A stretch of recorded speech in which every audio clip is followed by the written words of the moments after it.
What happens when the force of a comic and the force of the mob meet? Well, they meet on stage with our next guest. So please welcome Brett Forte to the show. Brett, welcome. Thank you for having me, brother. So I saw your clip that you posted on social media, and I sent it to my producer, and Intrepid over there did what he does. And now here we are talking. I want to play the clip in question, and then we'll talk about it. So let's listen to the story before the conversation. Ben from the CBC, you have some questions. I have some explaining to do. What did I say? Okay, good question. My special got taken off CBC. And it wasn't from a joke on the special. It wasn't from a joke I ever said on stage. It was my Instagram. They go combing through it. They find one video. I did some people watching one day. All I did was I got a video of a bunch of guys coming by on Harley Davidson motorcycles, except they were wearing turbans. So all I said was, get a load of Patel's Angels. Right? Yeah, I think the writing's pretty tight, right? It's not bad. Right now, oddly, those guys were not the ones upset with the joke. They actually saw the video. They reached out to me. They went, bro, you got this good. Those guys were fine with the joke, but guess who was upset on their behalf? Guess who was upset on their behalf? The white people. The white. White people ruin everything. Brett, take us back to the special itself. I know, because I listen to a lot of comics, this is one of those mountains that you climb as a comic when you get your own special. So this probably meant a lot to you. Yeah, I had actually just got Just for Laughs New Faces and was on that trajectory, and then this all hit. And so how did you find out that you'd been deplatformed?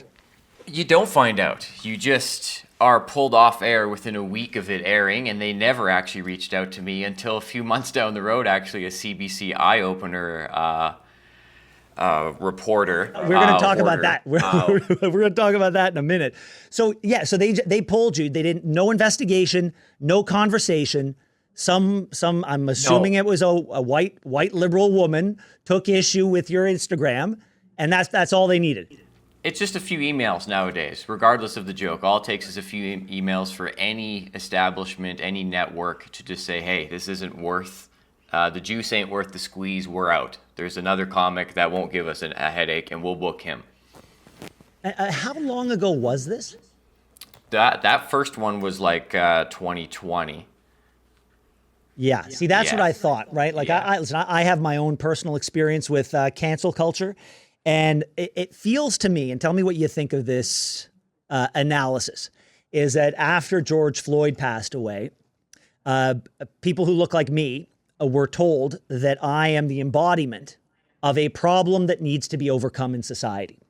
And millions of people that look like me were caught up in trying to do right. And so when somebody says, oh, see this guy over here who told that joke? He's another problem. Let's go get him. And the mob ran deep, and they were ride or dies. But now in 2026, we got bills. We can't afford steak. The world is on fire, and people are just trying to take care of themselves. So when somebody says that exact same thing in 2026, so let's go get that guy, it's not as big as of a mob. Yeah, the performative outrage, I call it, is still there for sure. And like a group called recently Diversity Thunder Bay tried to put an end to my shows. Diversity Thunder Bay, by the way, it consists of exactly 3 white people. So the performative outrage. No, hold on. Is that a joke or is that real? Not a joke. I give you the receipts. I'll give you the photo. You can put it up. Yeah. That's amazing. Okay. And are you known as a controversial comic? Unfortunately, yes. Even though my next gigs coming up are for a woman's shelter and Alcoholics Anonymous, and the Anti-Terrorism Task Force of Canada has booked me to do their corporate show. I'm still seen because of these certain jokes. Yeah. This is like the theater of the absurd. I remember at the height of cancel culture, right? At the height of people with their phones being offended and trying to hold people accountable. A lot of comics weren't road testing their new material the way they used to. And Jerry Seinfeld, for a period of time, would not go on college campuses because there was such an aggressively political agenda that anytime anyone felt offended, they would weaponize it. Have you found that your craft and the way you build out your material has changed? No, not at all. You always want to be more funny than shocking. So when you're walking the high wire on a bit that is a sensitive, quote unquote, topic, you always want to make sure that it's slightly funnier than it is shocking. And that's my job. That's my profession. I got to do that. I can't just be saying inflammatory things. So I have to be smart about the job. But that high wire, what they say, sort of like what they say, one of the reasons that late night talk shows are going the way of the dodo bird is because they've gotten lazy. They're not being controversial, but they're making people on the right the butt of every joke. Well, it's what gets the clicks on the internet now. If you can make it political or something racial, then people argue, and arguing creates traction on the internet. So unfortunately, people have to sell tickets this way. The business model has changed. There's no clubs now like fostering the young kid going, I think this guy's got talent, let's help him. It's who can sell venues now, who can make us money right now with their Instagram. So it's a rat race to go get those clicks. And that is unfortunately how you get some of them, and then you're always going to receive, not everyone's going to love you. You have to be comfortable with love and hate. And actually, when I worked in radio before comedy, that's the one thing I took out of it, is create something that people love or hate. Nothing in the middle. That's mediocre. It's boring.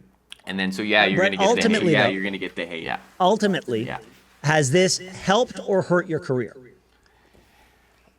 It's hard to say because, like I said, I was on that new faces trajectory and they were wrapping their arms around me, and who knows what could have come of that. But I genuinely, personally enjoy, I think being banned from the CBC is a better credit than being on it. And when they say that, bringing me up, and they go, most impressively, he's been banned from the CBC, you literally see the people in the audience look left and right and go, oh, this is going to be good. It says something. And then they watch the act and they go, this guy's making jokes about women's makeup. Like, he's not even that bad. Bad. Yeah. I've got to say, like, I'm shocked that the community of like the larger comic community and like the clubs and all of that have not been. It sounds like you're saying they haven't been there to have your back. Is that fair to say? That's another thing, man. Like, cancellation just doesn't come from the mob like you opened this up with. The mob is just one group of people canceling you. The keyboard warriors, the emailers, the Karens, or whatever you want to call them, which I'll argue they're more evolved now. That was 5 years ago. That's Charmander. It's Charizard now. They're out of control. But that's one facet. Cancellation also comes from your fellow comedians. The minute they see you have a little hiccup like this, they'll do what you can. And I got a laundry list of comics who have done that to me. Even the venues themselves will cancel the comedian because they don't want to book them. But for example, the head boss, like a Mark Breslin of Yuck Yuck, says, hey, I'm having this comic come through your club. They go, we don't want him. He goes, well, too bad, you're having him.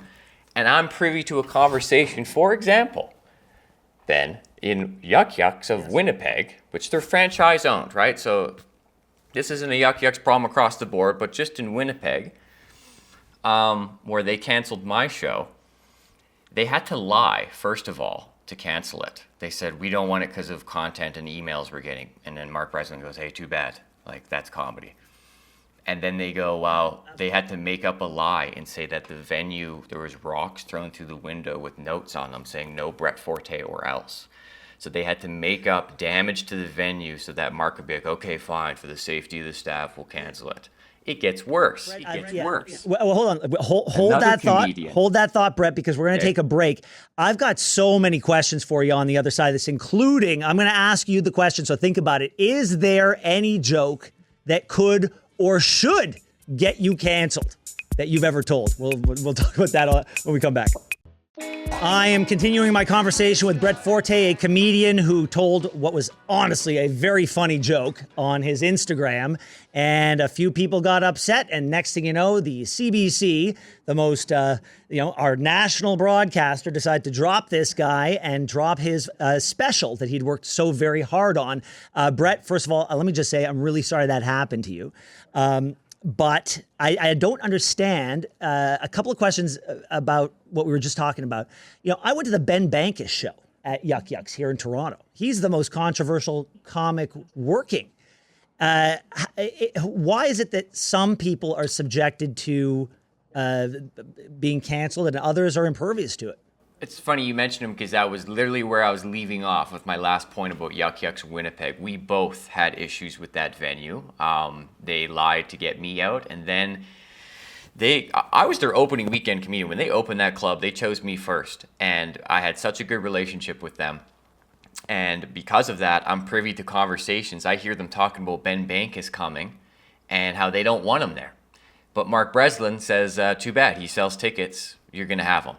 And their plan, and what they did, was the owner of that local Winnipeg location flew to his show in Ontario to record him saying something offside so that the club themselves could post the footage and cancel their own comedian in-house. I've never even told Ben this. He didn't need it. The guy's doing just fine without me. But that is where we're at. Ben Bankas doesn't know that. He doesn't know that. This is breaking news on the Ben Mulroney show, syndicated across Canada. They recorded him and posted it so that they could then have a justification for canceling him on their own stage. Yeah, it didn't work because all it did was sell more tickets. Yeah. Well, listen, I'll tell you, the story keeps getting more absurd. And before we jump into yours, I want to make we actually have a very similar situation here, because when I first moved to Toronto, and I was first on television, there was a gay magazine in Toronto called Fab Magazine, and they had a field day theorizing that I was gay. And the proof that they had was that we had a standard poodle growing up. I was close to my mother, and I liked to tuck in my shirt or something like that. Whatever. It is what it is. Like I said, maybe a couple of hot tub parties with Justin Trudeau didn't help your case. Whatever. Go Yeah. on. Fillet one man and you're a poet. Two and you're a homosexual. Yeah. That's a line from that was cut from Austin Powers. Anyway. And so then they reached out to me. The editors reached out and said, "Hey, we'd like to put you on the cover, and you could discuss these gay rumors." I was like, "You mean the gay rumors that you started?" I was like, "I don't know if this is journalism, but hard pass." And now I want to, with that, I want to get into your story, because you're dropped by the CBC, you're canceled by them, and then you get an email from someone at the CBC. Tell us about this. Yeah, just different department, the CBC Eye Opener, ironically named, and they want to do a similar story about cancel culture, and they say, "Hey, like we came across you. You seem like a prominent comedian in the industry. We'd love to hear your 2 cents on cancel culture." Amazing. And I literally had to tell them, "Hey guys, did you not look into this? Like, you are cancel culture." Yeah, you are, exactly. But we contain multitudes, don't we? And we are more than one line on a resume. And you are, when I saw like the things you've worked on, most stand-up comics don't do this. You have a documentary. You went undercover to expose a fraudster who was posing as a Saudi princess? Yeah, that's right. Okay, explain this. Well, this is the thing, man. Like, people take jokes as statements. They see a very small fragment of the content I produce, and then they make a judgment about my morality without realizing that some of the other work you do actually has tangible benefits to society. I, repair marriages sometimes. People come out to laugh for the first time this weekend since losing their husband, and you have this great moment with them, and you're like, okay, this job as the jester is worth it. Even though every once in a while you get executed by the king by saying something a little offside, it's still worth it. And in this case, I used my skill set, you could say, to infiltrate a fake Saudi Arabian scammer who tried to take the money of 45,000 Canadians and run away with it. And she had her operation in Toronto, Vancouver, and then she made the mistake of coming to my backyard in Calgary. And I committed to the bit, man, and I recorded everything. I wore a wire. I had spy glasses. I had the whole thing, man. And she's in prison right now. How did you know that she was a scam artist? I mean, if 45,000 people were falling for it, what did you see that was different? She was hiding checks. She came to Calgary. She was a new player here, and she was on TikTok trying to hide checks around the city to drum up some attention for her social media. And one check was for $5 million. So it's like, okay. And then my friend reaches out and says, hey, I'd love to help you out with this content. It's not really produced properly. And she goes, yeah, that's perfect, because I'm actually hiring a video team for $1 million. And I went, go on your lunch date, and I'm going to put a tail on you. And that's how it started. And I sat in that parking lot for 3 hours and got the photos, got license plates, got everything in order so that when she inevitably tries to screw us, we'll have everything we need to screw her back. I had no idea it was going to end with someone's home being lit on fire on Instagram Live while I'm screen recording the whole thing. I had no idea that she had plans of 45,000 people at McMahon Stadium and a massive scam job. And so it really blossoms. It was nothing, and then it became quite something. And it ended with you contributing to her arrest. Yeah, that's right. I turned it all in. And yeah, she's in prison right now as a result. She gets out soon, and let's just hope she sees the doc, comes after me, and then we got part two. Brett, before we leave you, if people want to learn more about you and all your work and how they can find you and how they can follow you and how they can buy tickets to your shows, where do they go? BrettForte.com. Nice and simple, man. Brett Forte on Instagram. And I know I'm in your neck of the woods in October at the Absolute Club. I got a week there. I know where that is. Is that up on Yonge Street? Yeah. Yeah, I know where that is. Last question, because I promised I would ask this. Is the joke that you told that got you canceled was flat out funny, and it shouldn't have got you canceled? Have you ever told a joke that you thought to yourself, this one could get me in trouble? Dude, it's my whole act. This is what I'm telling you. Like, I have an N-word bit where I don't say the N-word, but I dance around it, and I'm still intelligent enough to pull it off. But even jokes like that, to the point where, dude, I booked a gig. I'll tell you this in 30 seconds, okay? I book a gig on Vancouver Island. The venue applies for a liquor license. The RCMP phone the venue, go, what are you doing? Comedy show? Who? No, we don't. We advise you don't have that guy.